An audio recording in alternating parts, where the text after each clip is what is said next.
Hello, ladies and gentlemen, boys and girls. We're back with the historian. Listen, you gotta pay attention because people need to know about history. The history books don't have all this information. They ain't giving it up like that. So, here we go again with the historian. Take it away. Thank you, Sir Worldwide. Always a pleasure to be back amongst the people in the viewing audience. We left off last time speaking about, I believe, the Moorish conquest of the Iberian Peninsula and France up to the town of Tours, where they were defeated and pushed back south. I was saying that we had to rush to finish, so I just hit a couple of quick points, give a quick overview of some of the things we covered, then go right into what we're talking about. We're also saying that when the university at San La Mansa, I don't speak Spanish, so I'm sure I botched it up, but when that first university was built, it was built by the Senegalese, because the Moorish Empire was an Arab-ran empire. It lasted until the year 1000. It was based in Damascus, which is modern-day Syria. When that empire failed, it was the Senegalese, the black Africans, who took over the Iberian Peninsula. In fact, defended it. They called for tens of thousands of troops to come from all over the Arab and African lands to defend it, and they quelled an uprising. But eventually they were pushed out in January 2nd, 1492. And this is the reason that Columbus went to King Ferdinand and Queen Isabella 4 times. The first 3, all money was going toward getting the foreigners out of Spain. And after that was accomplished on January 2nd, 1492, the next time he came, they needed to replenish their coffers, so they were interested in investing in his quest, which possibly could bring back a lot of gold, and which is what happened. Now we want to go to, and of course they had the university in Timbuktu in the Mali Empire as well. Now, we also mentioned that in ancient Kemet, which was an African society, they had the first university. So we mentioned all of that. We mentioned that the word Caucasian means cave dweller. You look it up, that's what it means. It means those who dwelled in caves, because the cavemen were the European people. Other people didn't dwell in caves, but they did.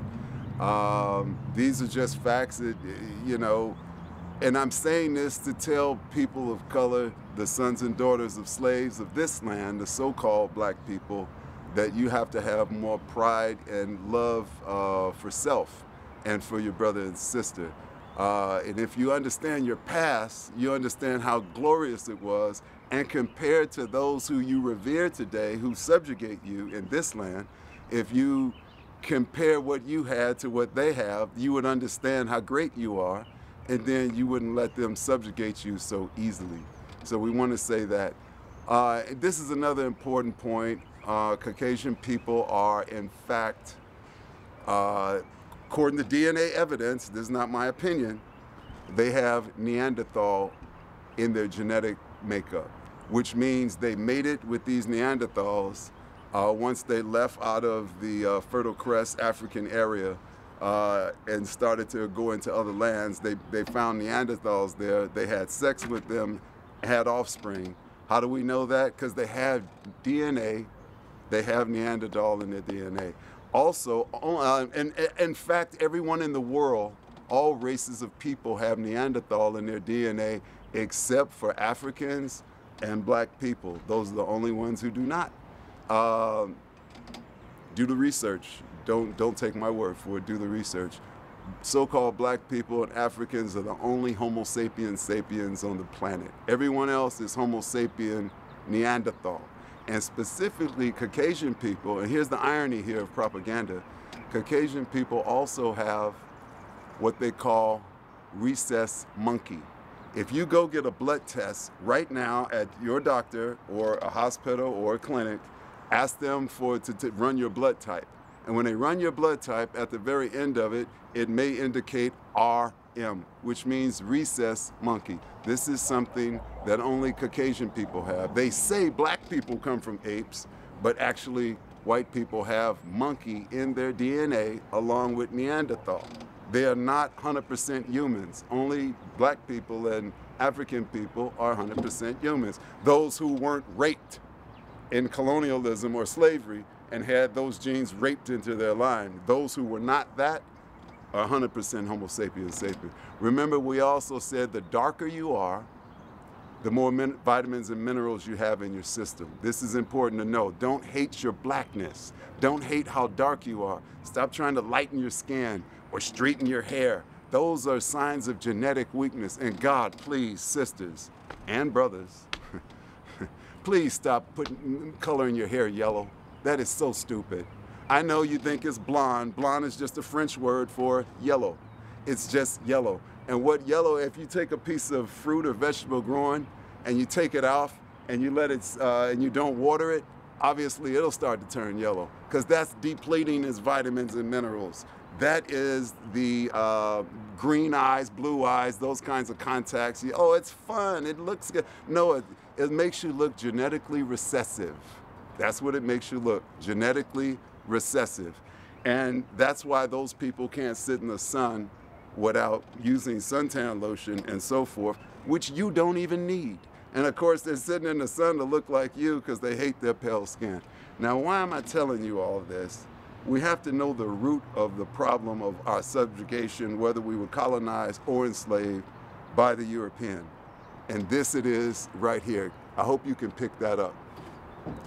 This is Cesare Borgia. Everyone needs to look this up. This was a man who was a homosexual lover of Leonardo da Vinci, who painted this picture. This is the picture they use to pass off a white Jesus Christ.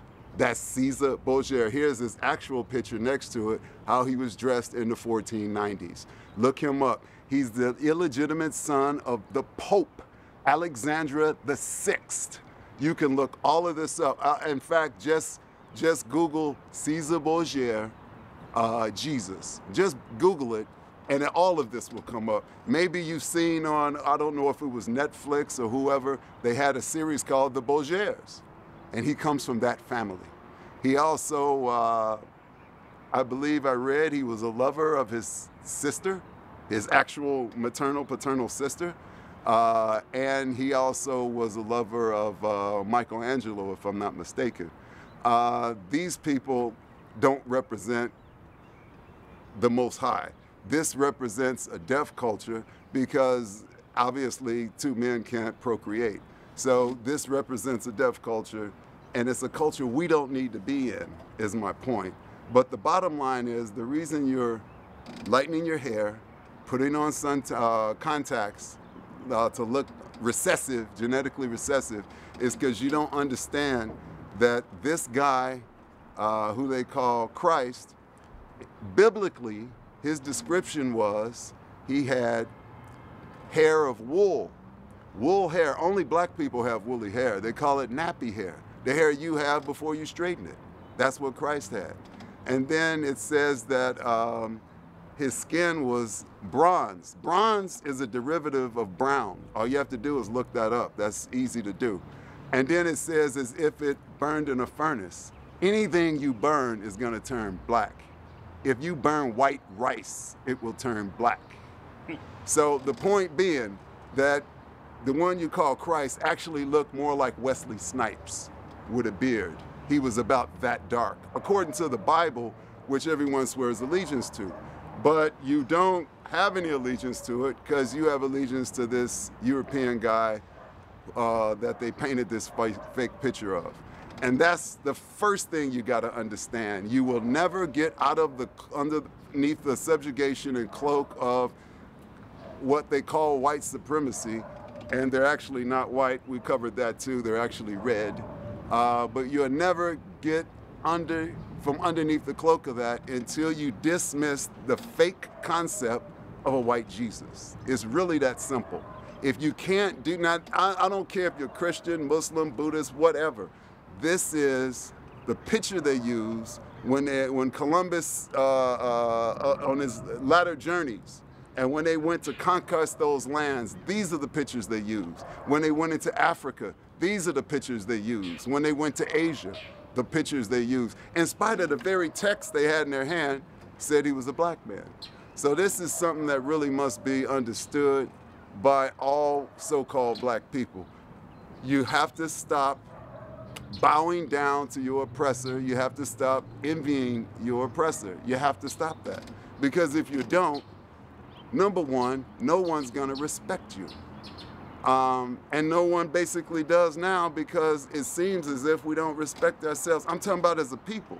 I'm not talking about individually. I'm sure plenty of individuals get respect, good for them. I'm talking about as a nation of people. We have to come together and stop all the hatred and so forth amongst each other. Remember, most women are single mothers these days, and it's sad. It's very sad. Many of the men are incarcerated. That's politically decided. Some are in fact criminals and some are not, which is why it's politically decided. But the bottom line is that single parents in the home, if she has to work, she doesn't have time to raise a child. Who's gonna raise her child? The television is gonna raise her child. And that's the problem we have as a people, because the people who own media and so forth, they're not your friend. They don't depict you well in media. Don't take my word for it. If there's a black man with a gun, that leads the news story off. White man with a gun, that may or may not even be in the news, depending on if someone got shot. Do the research for yourself. In the movies, always the black man is the criminal and so forth. Recently, he starts to be the lawyer and the doctor and some other things. But usually, we're always looked upon and depicted as negatively in all of these forms of media. So that's why you hate yourself, and that's why other people hate you. This is a conditioning process, learned mostly from media, television, and practiced even in the school systems and every day in the society. So it's a sad thing, but unless you understand the greatness of who you were before slavery, unless you understand that Christ is not white, according to the biblical descriptions, I believe it's Revelation 1, chapter 13, and I believe it's, and then Daniel gave a description of God when he said God had hair of pure wool. That's the black man's hair. It's not a white man's stringy hair like in this picture of Cesare Borgia. That's not reality. That's propaganda. That's the best word to say. That's the biggest piece of propaganda ever put forth. That's what that is.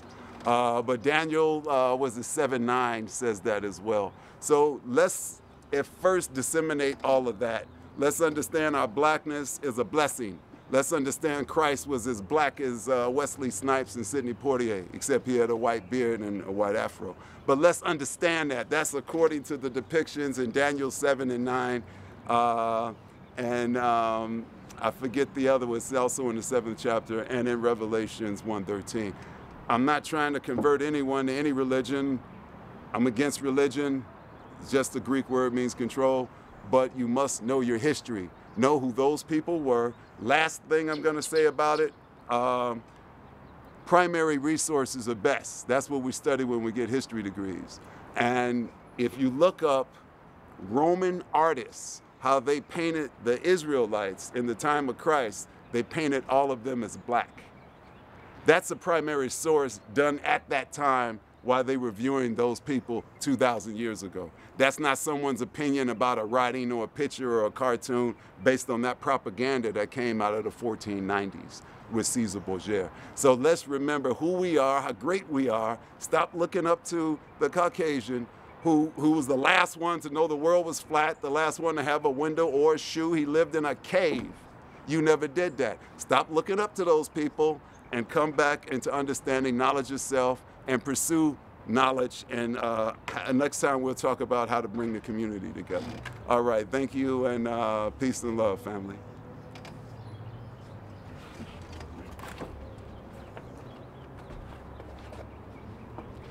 So you see, ladies and gentlemen, boys and girls, when I say historian, I'm bringing you the real deal here, all right? I don't lie. I try to bring the truth, right? I'm not as knowledgeable as this historian, but believe me, I love to study things that make sense. It makes sense to understand history. This is a history lesson, and stay tuned, because he's not finished with this history lesson.